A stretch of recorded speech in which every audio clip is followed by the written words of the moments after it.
You ever have that feeling? That quiet sense that God is, well, somewhere else.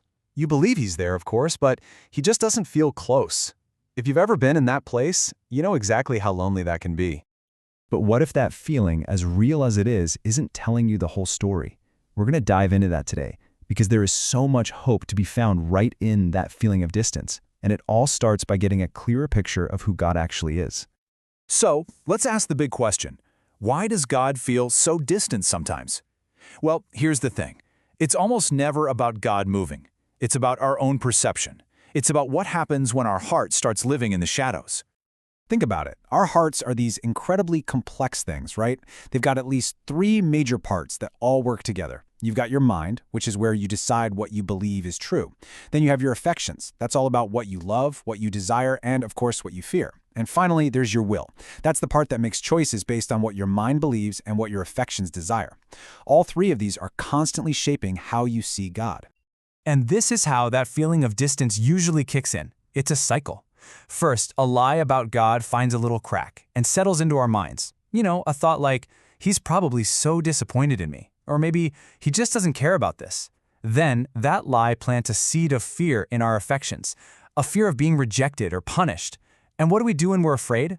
Our will kicks in, and we choose to pull back. We withdraw, and suddenly that distance feels very, very real.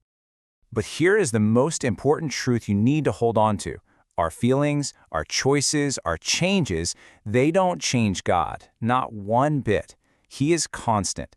The light is just as blindingly bright as it ever was, even if we've decided to pull the curtains shut. To really let this sink in, let's use an analogy. Just picture this with me for a second. Imagine you're standing in a deep valley, right as the sun is starting to come up over the mountains. Down where you are, it's cold, it's damp, everything is covered in these long, dark shadows cast by the huge mountains around you. And that feeling of being cold, of being in the dark, that is 100% real. Nobody's going to argue with you about that. But, and this is the key, your feeling of cold says nothing about the sun. The sun hasn't gotten weaker, it hasn't moved farther away, it is blazing in its full, incredible strength. You're just standing in a shadow. That feeling of distance from God, it's exactly like that. So what do? How do you get out of the shadow? Well, you have to stop focusing on the shadow and start looking at the light itself. We need to get a really clear, true picture of who God is, because his actual character, his nature, that's the light that cuts right through the shadows. And the most fundamental truth we need to start with is this. God is not like us. He doesn't operate the way we do. He doesn't feel the way we do. He doesn't react the way we do. And honestly, for anyone who feels tired or far away, that is the best news in the world. Okay, so here's a concept theologians call divine simplicity. It sounds complicated, but it's actually beautiful. It just means God isn't a mixture of different parts. He's not, 70% loving and 30% annoyed with you today. He is love. He is justice. His heart is never divided.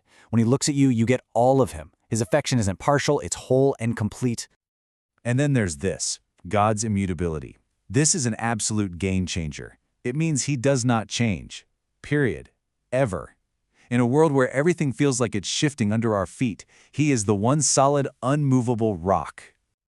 I mean, just look at the contrast here. Our feelings, they move and shift like the wind. His character, it does not move. Our affections can waver from one day to the next. His love stands firm. We change our minds. We change our moods. He is constant. He's the anchor you can count on, no matter how crazy the storm gets. Now the word holy, we tend to hear that and think distant, untouchable, something that should make us afraid, but we have to redefine that. His holiness means he is totally pure, totally set apart from all the brokenness and sin in the world. He is completely trustworthy. It means he will never ever sin against you or let you down.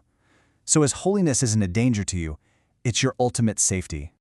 And think about this. He is always present, literally nearer to you than your own breath. He is always all-knowing. He knows every single part of you, the good and the bad, and he doesn't turn away. He is always all-powerful. He's strong right where you feel weak. And he is always good, not just when things make sense, always, in everything he does. Now, if you have any doubt about any of this, if you think maybe this is all just nice theological ideas, there is one place we have to look for the ultimate proof, the cross. It's the final, undeniable demonstration of God's nearness. Think about it. The cross just obliterates every lie we're tempted to believe. That lie that God is indifferent to your struggle, he came down into the mess. The lie that he's holding out on you, he gave the most precious thing he had, his son. That fear that he's just waiting to punish you, Jesus took that punishment for you. The cross is God's answer to our deepest fears. So please, hear this. The cross isn't just something that happened 2,000 years ago. It is the final, loudest, clearest statement about the heart of God toward you right now. It's the definitive answer to the question, how does God really feel about me? Knowing all of this isn't just about collecting facts about God. This truth has real power. It's designed to heal our hearts and literally pull us out of the shadows. It changes how we live. Hey, remember that downward cycle we talked about before? Lies leading to fear, leading to withdrawal? Well, truth flips that cycle completely on its head. When the truth about who God is enters our mind, it pushes out the lies. As we focus on that truth, trust starts to melt the fear in our affections. And when trust wins out over fear, our will is finally free to make a new choice, to take a step toward Him. And here's such a freeing thought. The answer isn't to try harder to somehow muster up a bigger faith. No, the invitation is so much simpler. It's just to get a bigger, more accurate view of God. The pressure comes off of you and goes where it belongs, onto His perfect, unchanging character. So, let's land the plane here. Your feelings of being far from God, they're real. We're not dismissing them, but they are not reliable guides. The shadows in the valley feel very true, but the sun is what's actually true. And the light of the world has not moved, not 1 inch. He is right there. He has been all along. So the real question for us is, what's one small way, one simple step we can take this week to get to know this good, steady, and near God just a little bit better? How can we choose to step out of the shadow and into His amazing light?